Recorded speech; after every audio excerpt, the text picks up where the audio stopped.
Well, hello, everyone, and welcome back to the More Than Just a Wedding podcast. I'm your host, Jennifer Starr.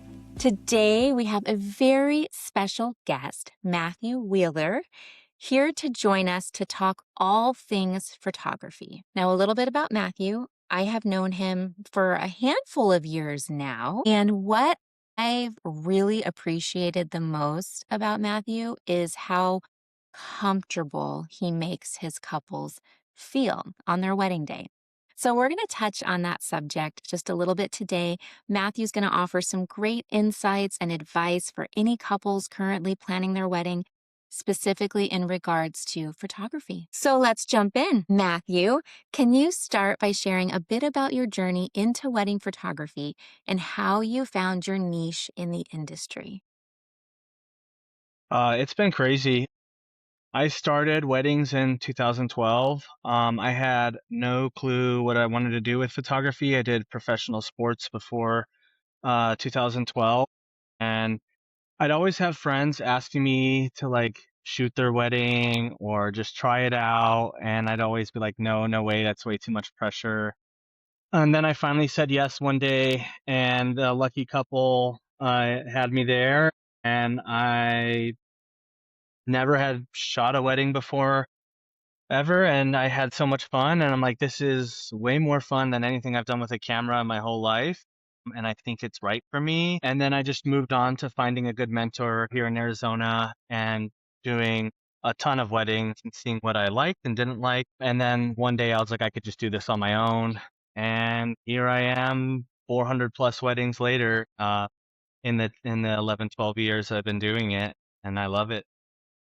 Outstanding. Now, I imagine sports photography is quite different than wedding photography. Yes, and I liked doing it.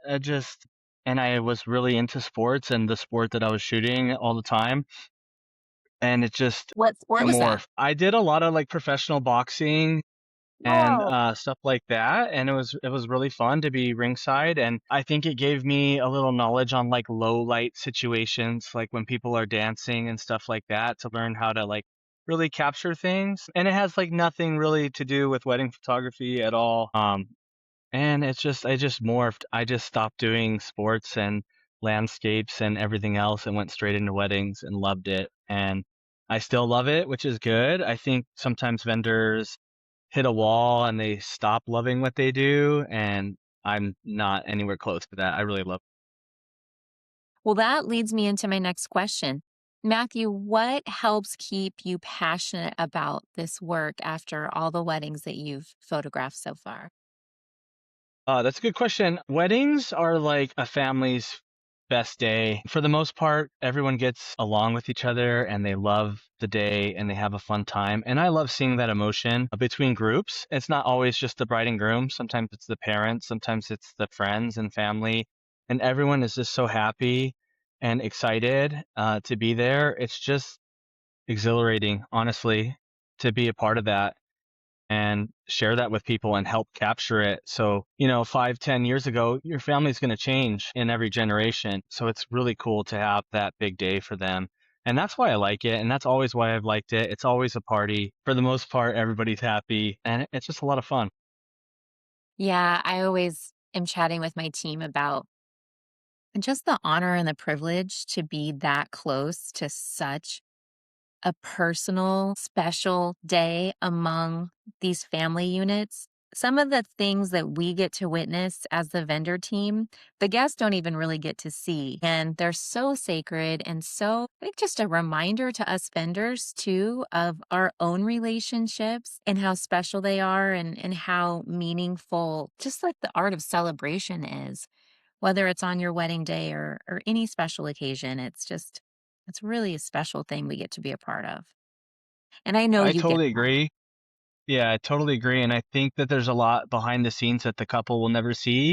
And that's exciting too, just to see all the pieces come together. And that's always why it's also important to have a great planning team there with you, because no wedding photographer likes to be the planner too and stuff like that. Yeah, yeah. Well, I was going to ask you that question. So while we're on that topic, if you don't mind, we'll go ahead and go right there. Matthew, in We're your gonna jump honest, around. That's okay. I love it. In your honest opinion, what difference can a wedding planner make during the planning process and also on the wedding day itself with the couples? I think the biggest thing is client comfort. I feel a lot of brides that don't have a good planning team or don't have a planning team at all are stressed. They're trying to manage their whole wedding party, their family, the venue, talking to vendors all by themselves. When a wedding should be about relaxing and soaking in the moment and enjoying your day because it goes really fast. If you talk to any of your married friends or family members, they're always going to say that their wedding went by really fast. And so you want to try to eliminate things that are going to speed up your day. And if you're trying to like plan your whole day and enjoy it, it's going to be very complicated for you. And you don't want things complicated on your wedding day. So that's the biggest difference between couples without a wedding planner and with. There's always outliers, but for the most part, over the decade plus I've been doing this, it's great to have a good team around. For sure. And I think photographers, more than anyone else, know the power of a good planning team because the photographer is with the client more than any other vendor throughout the day. So they're aware of, is the situation stressful? Did something not go as planned? Is she getting bombarded with question after question after question? So you really have that view into what that experience is like. So thank you for sharing that. Appreciate that. Yeah, I think a lot of our art is on emotion, and we can tell when something is wrong before it's wrong. We Mhm. can tell when things are going south and when we need to catch up, when we need to put people at ease, when we need to take a break and just walk away from everyone. That happens to every couple, so like you shouldn't be embarrassed of it if it happens on your wedding day. You need to take a break, and I think having a good team there, everyone has so much experience in the industry and with dealing with these situations. That's another reason why it's really important to have us there. Yes, and speaking of that comfort level, Matthew, you've mentioned that a large part of your work comes from referrals and word of mouth. Can you share why building relationships and really attracting that comfort with your clients is so critical to your success? Well, yeah, absolutely. So let's say 20 couples book me for their wedding. I feel like 19 of them are going to be face to face with me and telling me, I'm awkward in photos. We're not used to this. We don't like photos of us. I hear these things constantly. It doesn't matter what they look like, how old they are. Everyone says it. Um, and I think it's my biggest job to break them out of it and let them have fun, to be very lighthearted with them, to be very careful at first, to see what works with my couples. This is also why myself and a lot of other vendors will do engagement photos beforehand so we can meet the couple face to face, so we can see what works and what doesn't, what they like. I pay attention to everything. I see how they view the gallery, what photos they're downloading. I see everything and I know what my couple likes, and I think that's a big thing on referrals too. If you know what your client likes, if their friends and family sees how you're treating them and you treat them well, they're going to want the same thing at their wedding. They're going to want to call you and be like, "Hey, I saw how you acted at this wedding or how you handled this situation." And they remember it. I've had people come 5, 6, 7 years later and be like, "I still remember you from that wedding, and I would love for you to be there for my day." Wow, that's such a compliment. And it's interesting what you said. I never thought about that. So, are you talking about after the engagement session has happened, you pay attention to what engagement photos that they download, like what their favorites are? Yeah, absolutely. I can tell what they look our processes and systems can tell what they look at, what they download, what they heart, what they favorite. There's like a little favoriting system in it. And I feel like I pay attention to everything. I really want to make sure I'm replicating stuff that they like and seeing what works and seeing their faces, like, are they happy in this photo? Is this awkward for them? Is this a little bit too posed? Do we need to be more candid with this couple? Do we need to be more posed and give more instruction to this couple? I mean, everything ties together.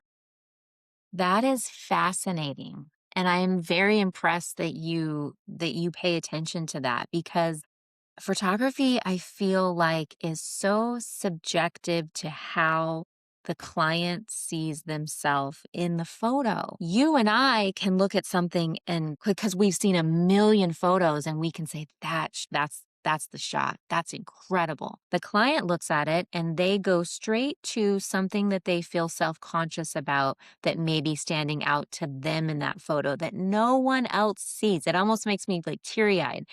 That's such a tricky, tricky thing. And I think that's why there is a sense of humbleness that I have to have, photographers have to understand that a client's not necessarily going to see things the same way that we see things. And we have to be gentle with that and understanding of that. Yeah, and then also that touches back on the engagement too. I will sit there and talk to them and have a personal conversation like, what do you like? What are you scared of? Like, we'll talk through things like, how do you like this pose? Do you like this type of action that we're doing here? Because sometimes they'll tell me like, oh, I don't like how this looks. Can we And then that gives me all the clues in the world too of how to pose them, how to act with them as well. People are way too harsh on themselves, just like you're saying. But overall, I want them to wake up the next day. I want them to wake up 10 years from now and love their photos. And that's big, big, big, big for me. Yeah, that's everything. Good answers. Matthew, are there specific strategies that you use to make couples feel a little more at ease in front of the camera? So let's rewind back to engagement session. This is the first time you've ever photographed this couple, and you can tell that maybe the groom is very stiff and uncomfortable and feeling incredibly awkward. How do you bring the magic out of the shoot for him and for her? That's a great question. Well, the first thing I do at every engagement session is I'll spend 5 minutes just explaining how to look at each other, how to stand, just basic tips.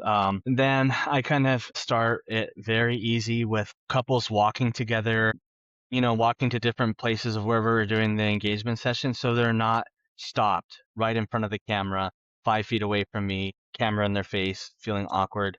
It feels more And natural. yeah, I feed off of that a lot, even when the groom or bride or, fiance, girlfriend, whatever I'm shooting is awkward, is not awkward. I feed off of what they're giving me and rotate the session that way. You just have to be able to do it. And every single couple is different. They're not going to just all give you the same thing.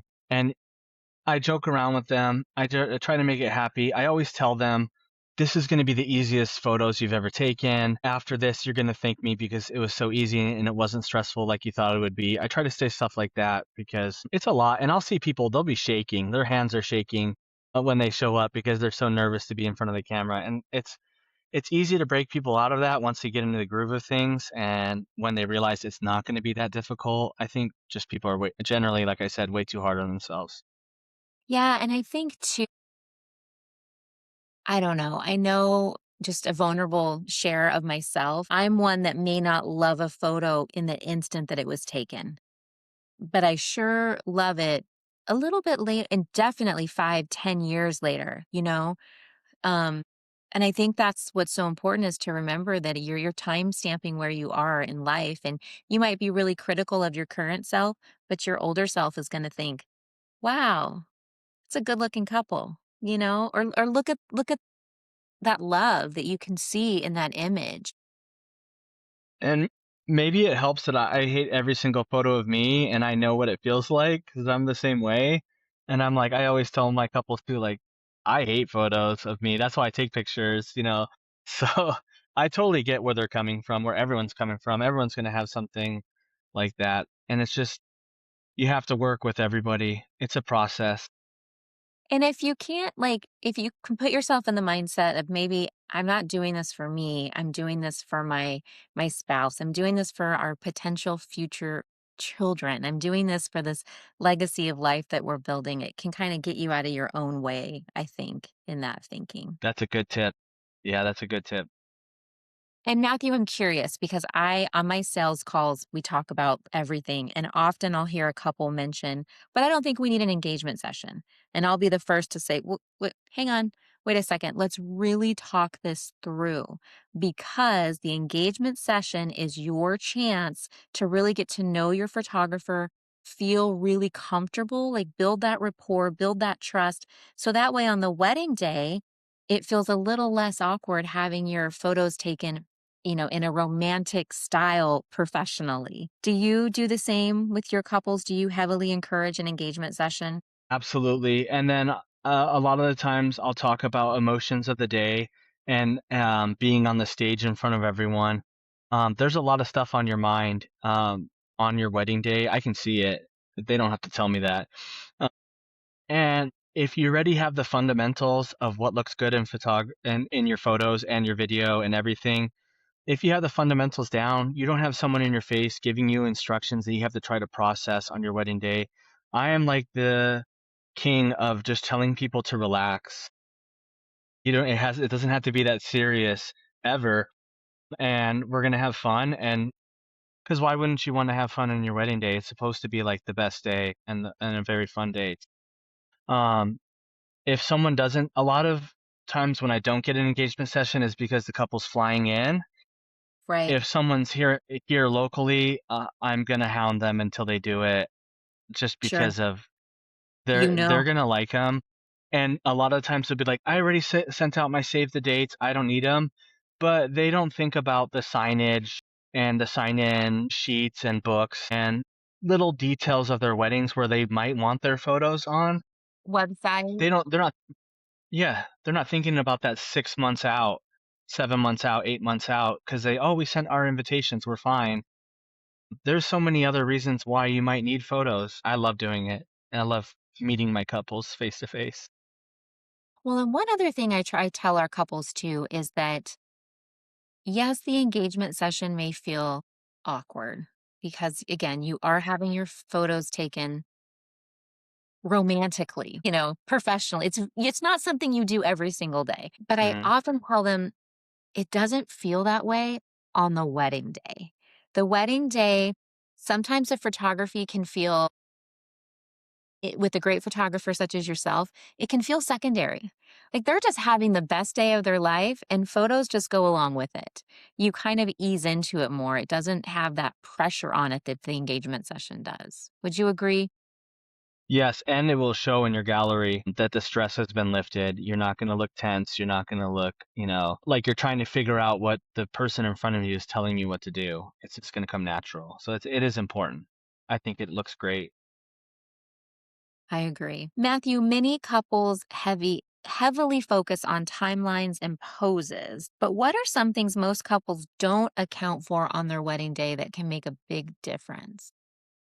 All right, I know you're a planner, so this is gonna be nails on the chalkboard, but a lot of my couples, at least up front, they don't account for any time with the officiant, signing license, stuff like that. I know planning teams are great of including time blocks for that, but just generally, it's an afterthought. And then they don't account for hair and makeup, and it's not the hair and makeup artist's fault. I'll never say that.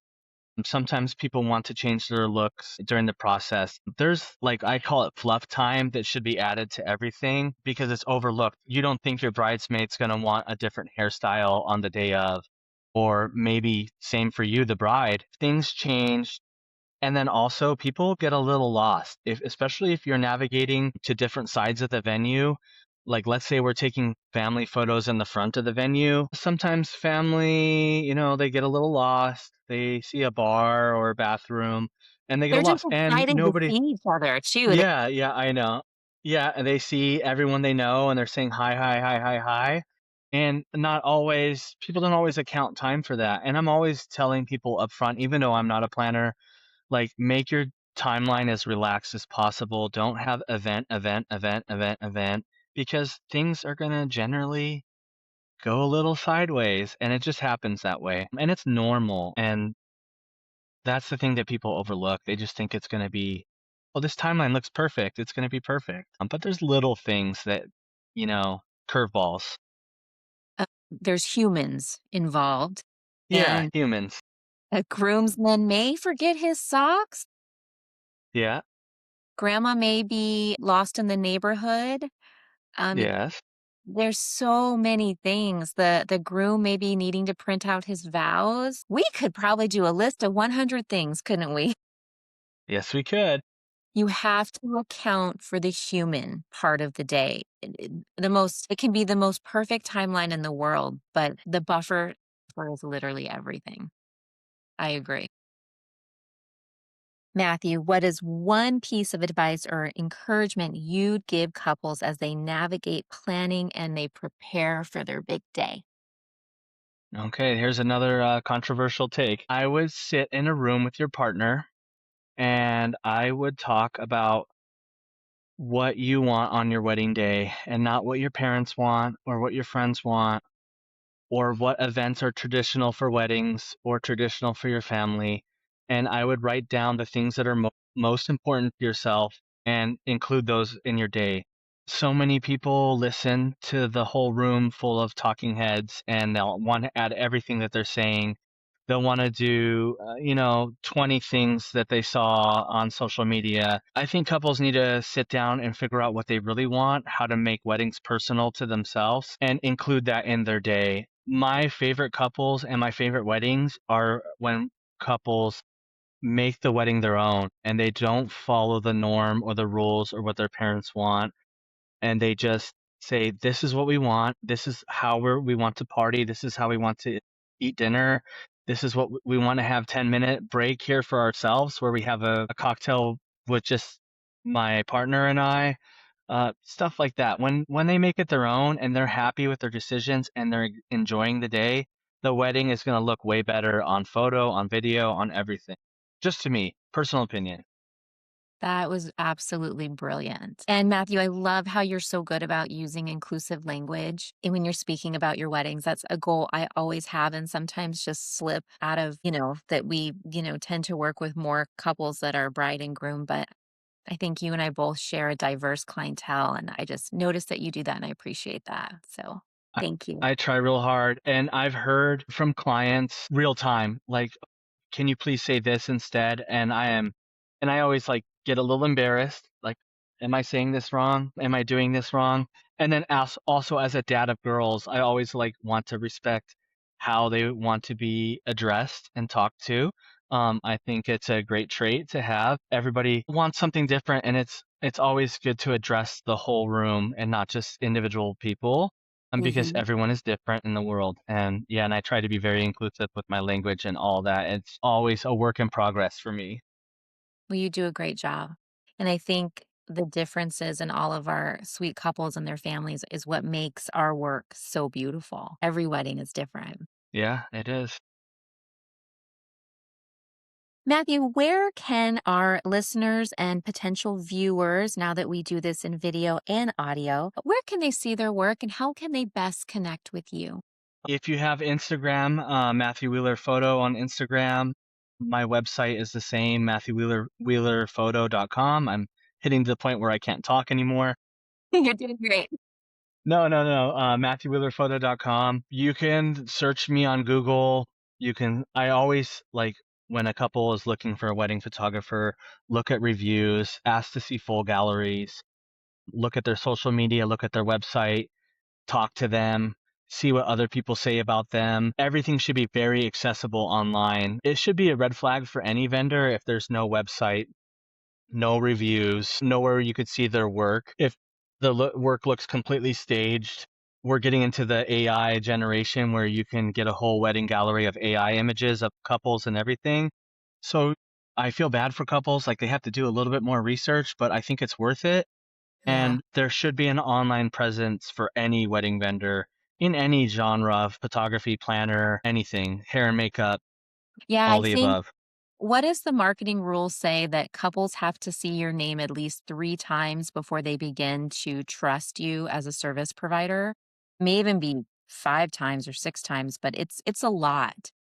So you are looking for repeated names as you're doing your searches, whether it's on your preferred, vendor list from the venue, obviously on Instagram, making sure on Instagram that those vendors are tagged, such as you said, and the experience is being shown in multiple accounts and so forth. Like there's a track record, so to speak, but also I think particularly in an industry that is it's very visual, you have to look at the reviews. Because to your point, Matthew, someone can do one or two styled shoots, put together a good looking website and call themselves a professional. And it's not a slam. I mean, goodness gracious, I started humble beginnings for a long time. So I'm not slamming that. But if I want you to know the level of experience that you're getting when you're making those choices. And I think do your research, read the reviews, look for that continue name to be popping up. Yeah. And then absolutely, and for newer vendors that are just getting into it, finding someone to work with and working with venues and working with vendors, you don't be afraid to ask them like, "Hey, can you give me a review if you liked my work?" Um, Yes, I always tell like newer people that come up to me and talk about weddings and stuff like that, I'm like, "Don't work for free. Value yourself, build a portfolio, build something that people can access and see you, and keep doing it until you have something to show everyone. And but if you're working for free always, people are not going to value you. You have to like put value to the product you're selling to people. You don't want to be known as the person that everyone can get something for free off of. That's like I'm trying to watch my words here and be really nice to everybody, but like I try to motivate people to like go out there and work and find clients. And it's really hard to find clients, but talk to people and work with mentors and work with people that are established and just keep showing up. And if you keep showing up and you build that portfolio that people can view online, people are going to come to you. And then you have to finish it off. You have to be personable with them. You have to be nice to every vendor at a wedding. You can't just ignore people because they're like, whatever, they're new or this. That's how you build your team, your connections, your referrals. Everything matters. And that's just the only tips I can give to like people that start off that maybe they don't have the full online presence as someone that's been doing it for a decade sure. or someone that's been doing it for the decade and maybe they don't have a huge online presence because they don't like being online. Right. There's a lot of stuff you can do, and just to keep getting yourself out there and just keep doing it. It's gonna Yeah. happen as long as you're working hard. Yeah. It's this industry is very much the long game, I feel like. And then all of a sudden you're like, wait, what? That was fast. Like my company turns 15 years old next month and I can't believe it. Cause I mean, I still feel like I'm very much figuring things out and learning things all the time. But if you continue to love it and you continue to grow, so it's a fun industry to be a part of. And Oh yeah. Matthew, just to humanize how I got to know you, I'll never forget. I was Alicia, who's the lead planner on our team. It was her wedding day, and I was her planner. And you were second shooting with the main photographer. And I will never forget someone says, "That's Matthew Wheeler." And I'm like, "Wait, what?" Because ironically, my wedding photographer's name was Matthew Wheeler. He goes by Matt Wheeler. And it was Yeah. such a funny realization. And Matthew, right away, you have such warmth. I remember particularly we were in this kind of that corridor of all that greenery and it was so beautiful. We were doing Alicia and Greg have large families. We were doing large group family photos, which takes a lot of coordination to do that. And you brought so much light and ease to that situation. Like it really stood out to me. And I could tell you instantly comforted people around you. And that is such a powerful thing for a photographer to be able to do. I don't remember every single wedding and every single moment, that's for sure. I've done way too many, but that wedding did require some extra hands-on personal touches. And that's why I also said people to like find great people to work with or work for, because that's how you're also going to show like that, yeah, you can also comfort people. You can help the situation no matter what. Yeah. You're going to keep it professional all the time, stuff like that, because that's the things that people are going to remember. And if you just keep building it and building it, it's only going to grow. And then you're going to get too busy for your own good. And then you're going to like try to learn boundaries and all those wonderful stuff. But like, that's business. And that's the great thing about it. Yes. Well, Matthew, I have a final question for you, if you don't mind. The name of this podcast is More Than Just a Wedding. And I would love to know, and there's no right or wrong answer, but what do those words mean to you, more than just a wedding? To me, um, It just means more than a Pinterest board or something that you looked at that was pretty.